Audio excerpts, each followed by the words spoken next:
Hello friends, स्वागत है आपका भावना साइकोलॉजी क्लासेस में। तो आज हम पढ़ाई का कोई टॉपिक ना लेते हुए हम एक अलग टॉपिक के साथ हाजिर हुई हूँ। तो हमारा जो आज का टॉपिक है वो मैं गणेश चतुर्थी पे आपके साथ कुछ वार्तालाप करना चाहूँगी, कुछ बातें शेयर करना चाहूँगी, जिससे आपकी गणेश चतुर्थी से कोई पॉल्यूशन नहीं फैलना चाहिए और आपके लिए अच्छी हो। ठीक है। तो हम सबको पता है गणेश चतुर्थी जो लोग मनाते हैं वो मतलब गणेश जी को कब लाएंगे। अब गणेश चतुर्थी पे लाने वाले, गणेश चतुर्थी कब है? 10 सितंबर को है। ठीक है। तो अभी क्या होने वाला है, जब आप गणेश चतुर्थी पे गणेश जी को लेने जाओगे तो आपको थोड़ा सा ध्यान रखना पड़ेगा। ठीक है। आपको एक्चुअली ध्यान क्या रखना है कि जब आप मतलब कि गणेश जी को लाते हो, उसके बाद पूजा के बाद जब उसको विसर्जित करते हो तो होता बेसिकली क्या है कि जो जहाँ पे आप विसर्जित करते हो उससे वाटर पॉल्यूशन बहुत ज़्यादा होता है। तो जो केमिकल होते हैं जो गणेश जी पे मतलब कि जो कलर मतलब कि चढ़ाए जाते हैं, जो मूर्तियाँ बनती हैं उन पे जो कलरिंग की जाती है वो केमिकल बेस्ड कलरिंग होती है। ठीक है। तो उससे होता क्या है कि जो हाँ मतलब विसर्जित करते वक्त वो जो केमिकल सब्सटेंस होता है वो पानी में मतलब कि मिल जाता है, मिक्स हो जाता है, और वो जो फिशेस होती है उस पानी में, या फिर जो उस पॉन्ड में जो फिशेस हैं, या फिर जो बाकी छोटे छोटे जंतु होते हैं, जीव होते हैं, उनकी जो मतलब कि जान को उनसे खतरा होता है। वो एक्चुअली सरवाइव ही नहीं कर पाते क्योंकि उस पानी में केमिकल्स होते हैं जो कि उनको सरवाइव नहीं करने देते। ठीक है। तो वो बच नहीं पाते, वो मर जाते हैं। तो अब आप कहोगे कि हम नियर बाय पॉन्ड में करते हैं या फिर अपने आसपास करते हैं, तो उसमें क्या होता है, वहां पे भी आप किसी ना किसी चीज को तो नुकसान पहुंचा ही रहे हो। वाटर को तो पॉल्यूटेड कर रहे हो, वो वाटर पॉल्यूटेड जो हो रहा है वो कहाँ पे जा रहा है? अगर आप नियर बाय पार्क में भी कर रहे हो तो वहाँ की जो घास होगी उसमें, वहाँ की ग्राउंड वाटर में वो जाएगा और अल्टीमेटली वो जाएगा समुद्र में ही। ठीक है। या फिर ग्राउंड वाटर में भी जाता है तो कुछ लोग जो हैंड पंप के थ्रू आता है, जिनके घर में पानी है, समरसीवर के थ्रू आता है, तो उसमें भी वो क्या होता है, वो केमिकल मिक्स होके आता है। तो अल्टीमेटली वो आप लोगों को ही नुकसान पहुंचा रहा है। हम क्या पी रहे हैं? हम एसिड पी रहे हैं, फिर वो केमिकल ही पी रहे हैं। ठीक है। तो आपको सिर्फ इतना करना है कि जो पेंट होता है उस पे, तो ऐसे गणपति हमने नहीं लाने हैं। अब की बार हमने गणपति लाने हैं जो कि हमारे एनवायरमेंट फ्रेंडली हो, इको फ्रेंडली हो। ठीक है। तो सिंपल सी चीज जो हमने करनी है कि हमने बहुत सारी ऐसी वेबसाइट्स हैं, या फिर आप गूगल करोगे तो आप देखोगे, स्क्रॉल करोगे तो देखोगे कि जो गणपति जी बनते हैं वो मिट्टी के बनाए जाते हैं। काफी सारी ऐसी जगह हैं जहाँ पे, और कई जगह तो ऐसी भी आप वहां पे जाके खुद गणपति बना सकते हो। ठीक है। तो क्ले होती है, आपको उसको यूज करना होता है। दो मतलब कि सांचे होते हैं जिसको आपने ऐसे बना के उससे गणपति बनाना होता है, उसमें क्ले रख के। ठीक है। तो ऐसे बहुत सारी जगह जहाँ पे आपको ये क्ले वाले गणपति आपको ऑनलाइन भी मिल जाएंगे, अगर आप जाके खरीदोगे तो आपको वहां पे भी मिल जाएंगे। तो इससे क्या होगा कि आप अगर ऐसे गणपति घर पे लाते हो तो उसको विसर्जित करते वक्त भी कोई दिक्कत नहीं होगी। आप कहीं भी विसर्जित कर रहे हो, उसको समुद्र में कर रहे हो, पानी में कर रहे हो, कहीं भी कर रहे हो, तो वो पूरी तरीके से क्या होगा, वो पानी में मिल जाएगी वो मिट्टी, और पानी में नीचे बैठ जाएगी। और जो मिट्टी होती है ना, वो हमारे जो समुद्र को या जीवों को नुकसान नहीं देती है।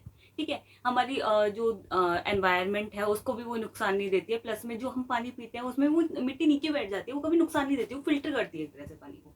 ठीक है।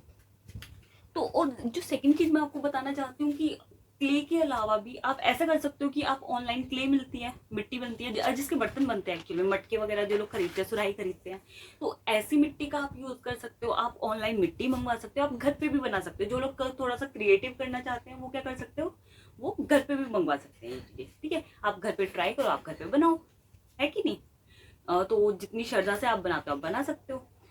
कलरफुल गणपति ना लेके हम एक और काम कर सकते हैं। जो लोग मतलब कि विलेज के आसपास रहते हैं, या फिर कहीं से उनको गोबर मिल सकता है, तो आप गोबर जो होता है उसमें केवड़ा जल मिला दो, उसमें खुशबू बहुत अच्छी आती है केवड़े जल में।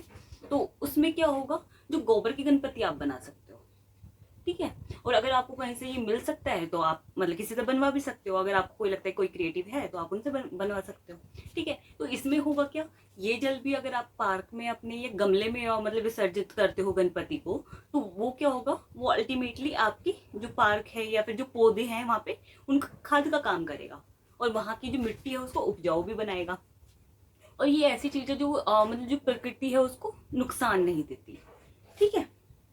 तो बेसिकली मेरा कहने का यही मतलब था कि जो कलर्स होते हैं वो मायने नहीं रखते, आपकी श्रद्धा मायने रखते हैं कि आप कितने दिल से भगवान को पूज रहे हो, कितनी मतलब कि कितने दिल से आप उनकी पूजा कर रहे हो।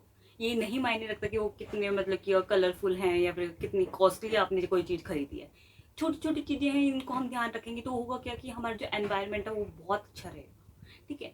हमने जैसे कि मुंबई की कुछ पिक्चर्स आती हैं विसर्जन के बाद, गणपति विसर्जन के बाद, तो उसमें होता क्या है कि जो लोग बाद में बीच वगैरह को साफ करने जाते हैं तो उसमें बहुत सारी ऐसी चीज़ें होती है कि जो मूर्तियाँ मिलती हैं गणपति विसर्जन के अगले दिन, वो कैसी होती है, वो खंडित मूर्तियाँ वहाँ पे पाई जाती हैं, क्योंकि जो मूर्तियों का विसर्जन होता है वो तैर के अल्टीमेटली कहाँ पे आ जाती है, किनारों पे आ जाती है।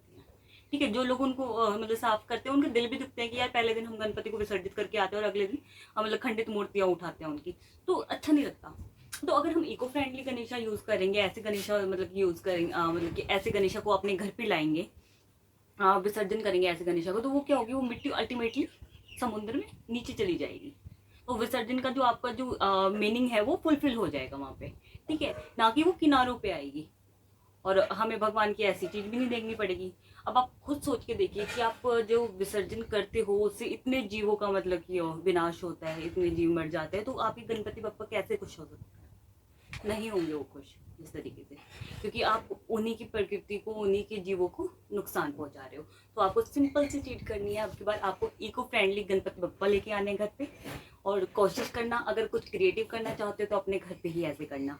और दूसरा चीज मैं जो बताना चाहती हूँ वो बताना चाहती हूँ कि अगर आप क्रिएटिव हो थोड़े से, तो आप बाहर ना जाके, क्योंकि कोविड जो बहुत चल रहा है, तो आप बाहर ना जाके क्या कर सकते हो, आप घर पे ही जो मंदिर है वो घर की मतलब छोटी छोटी चीजों से सजा सकते हो। तो कुछ भी अगर कोई रिबन है, कोई फ्लावर बनाना चाहते हो, पेपर के आप फ्लावर से बना सकते हो, उससे डेकोरेट कर सकते हो। दिवाली की लड़ियाँ पड़ी होती हैं सबके घर में, तो दिवाली की लड़ियों से आप मंदिर को अपने डेकोरेट कर सकते हो। प्लस में जो चुन्नियाँ होती हैं, ममा दुपट्टा वगैरह ओढ़ती होंगी, तो जो नई चुन्नी है या फिर थोड़ी कलरफुल सी चुन्नी होती है, तो उसको उससे आप क्या कर सकते हो, आप उससे भी डेकोरेशन कर सकते हो। फूल माला की तरह उसको यूज कर सकते हो, फूल माला भी यूज कर सकते हो। ठीक है। तो अच्छी बहुत सारी चीजें होती है हमारे घर में जिसको हम डेकोरेशन के लिए यूज कर सकते हैं। तो कोविड चल रहा है तो आप बाहर ना जाके घर की चीजों का भी इस्तेमाल कर सकते हो।